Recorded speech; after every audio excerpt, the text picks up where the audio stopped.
Continuing our study in Titus with verse 7, which reads, "For the overseer must be above reproach as God's steward, not self-willed, not quick-tempered, not addicted to wine, not pugnacious, not fond of sordid gain."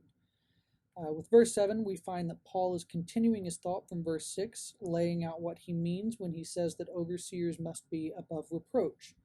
In verse 6, he laid out what it means to be above reproach with regard to marriage vows, to those who are the overseer's responsibility, which are his children, then with respect to those in authority over him, namely that he does not have a rebellious character.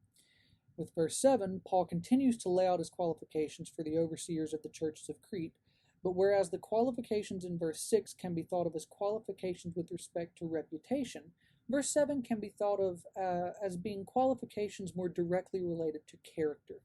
The first thing we'll want to notice in verse 7 is that the overseer must be above reproach as God's steward or manager. This is a really interesting word that really frames the role of the overseer of the church as someone charged with managing what has been entrusted to him by God.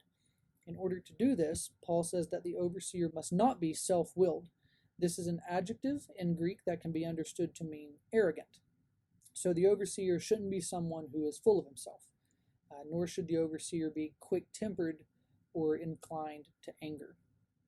The overseer should not be addicted to wine or a drunkard, and not pugnacious. Now, for some reason, the NASB renders this word as an adjective, like the rest of these.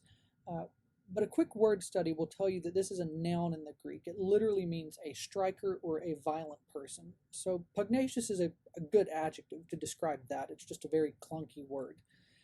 Basically, the overseer shouldn't be a bully or someone prone to violence. And finally, not someone who is fond of sordid gain. Again, a little clunky, a little wooden, but accurate. This simply means the overseer should not be dishonest or greedy. Those two things typically walk hand in hand. So with verse 7, we have some further qualifications for the overseer position.